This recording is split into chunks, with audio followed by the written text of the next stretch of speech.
Seal on kuulipildu ja kurat. Mine. Ta läks nende peale. Kurat raisk. Tulistage, kurat.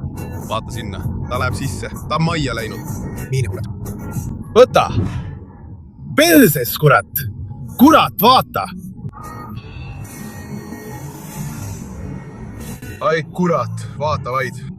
See tüüp just tuli sisse. Kurat raisk. Kas see tüübid seal on elus? Ei tea, lähme. Kurat, mis jama.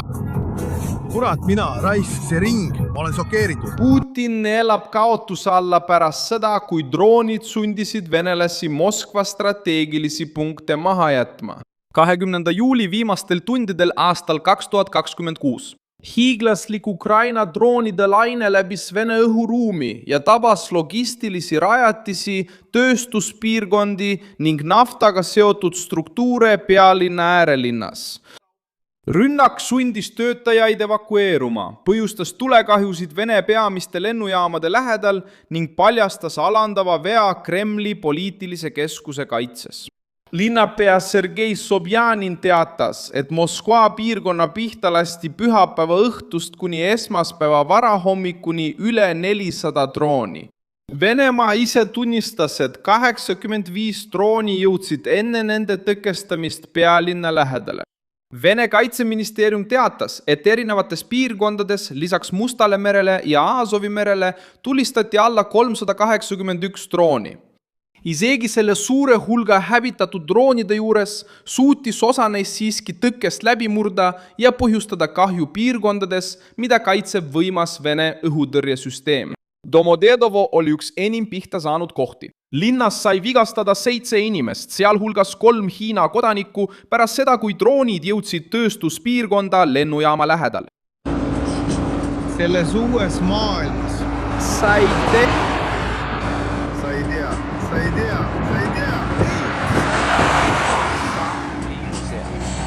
Tööstuspark sütis põlema ja ka elumaja sai kannatada. Podolski rajoonis tuli Venemaa suurima digitaalse jaemüüja Wildberries logistikakeskus igaks juhuks evakueerida. Töötajad lahkusid kohalt samal ajal, kui võimud kontrollisid uute tabamuste ohtu. Volodõmõr Zelenskõi kinnitas, et Ukraina väed tabasid Moskva piirkonnas logistikarajatisi ja naftabaasi. Eesmärk oli katkestada struktuurid, mida kasutatakse Vene sõjamasina varustamiseks ja sundida Putinit kulutama üha rohkem ressursse oma territooriumi kaitsmisele. Ukraina on näidanud, et kauguspiirist ei taga enam turvalisust Venemaa rafineerimistehastele, ladudele, jaotuskeskustele ega tööstusrajatistele. Just seal muutub pealetung Kremlile veelgi valusamaks löögiks. 2 päeva varem olid droonid juba tabanud Wildberriesi keskusi Kotovskis, Tambovi piirkonnas ja Elektrostalis, Moskva lähedal. Vene võimud teatasid, et Kotovskis hukkus 7 töötajat ja rünnakutes sai vigastada 10 inimesi.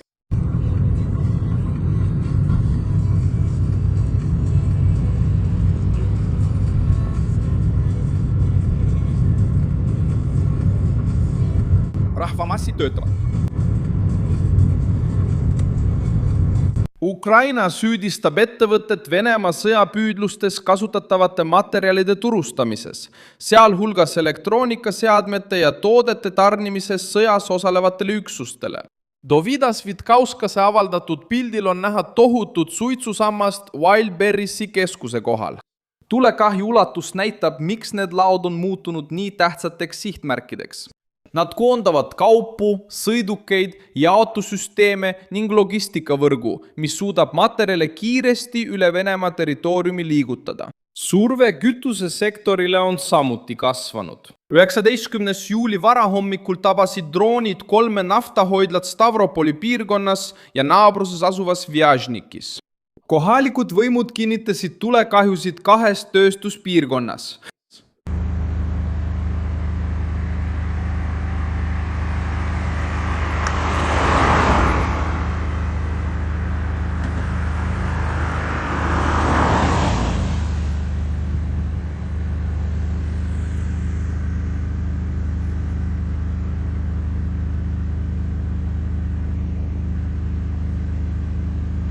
piltide analüüs tuvastas tabamuse saanud kohtade hulgas ühe rajatise, mida haldavad Lukoil ja Yugneft produkt. Seal on 42 mahutit ja kogumaht ligikaudu 57 600 kuupmeetrit bensiini, diislikütust ja määrdeaineid. Kartade ormusi avaldatud videos tõuseb Stavropoli kohal tihe tume pilv, samal ajal kui leegid levivad tööstuspiirkonnas. Üheinsa öö jooksul pidid Vene meeskonnad samaaegselt mitme tulekahjuga võitlema. Järgnev kaader paljastab koordineeritud kampaania, mille eesmärk on hajutada Vene õhutõrje üle tohutu ala, kurnata nende tõrjesüsteeme ning tabada kütust, mida kasutavad veoautod, soomukid, lennukid ja sõjalised rajatised. Moskva on juba tundnud lööki omaenda energiakaubanduses. 8. juulil keelas Vene valitsus ajutiselt diislikütuse ekspordi. Ka väiksemate droonidega rünnakud on rindel edasi liikunud.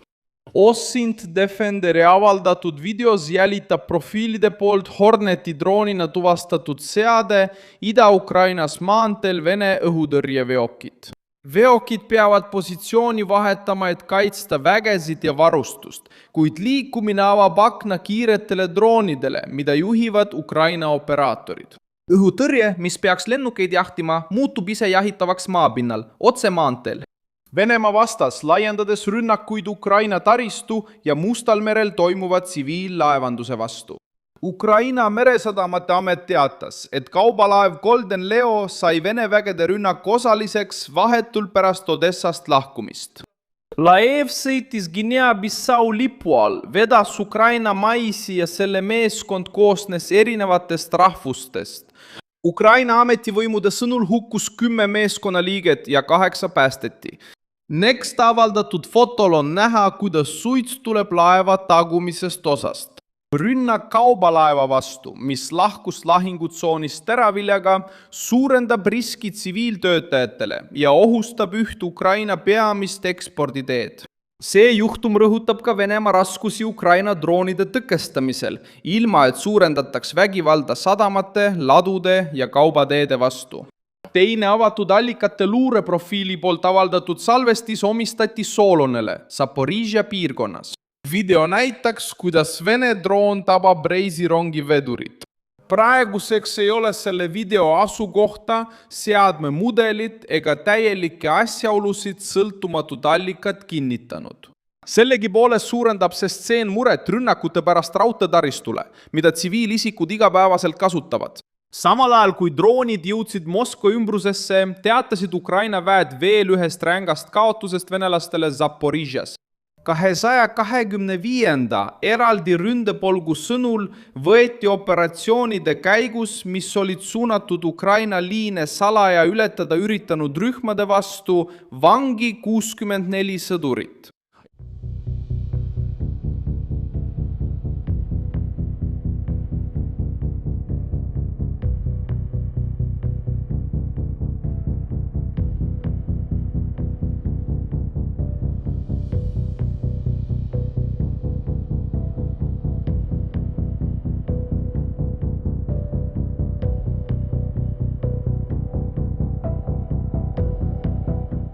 Üksuse sõnul otsisid venelased droonimeeskondi, kogusid teavet ja paigaldasid lippe, et toota võltsvideoid väidetavatest territoriaalsetest vallutustest.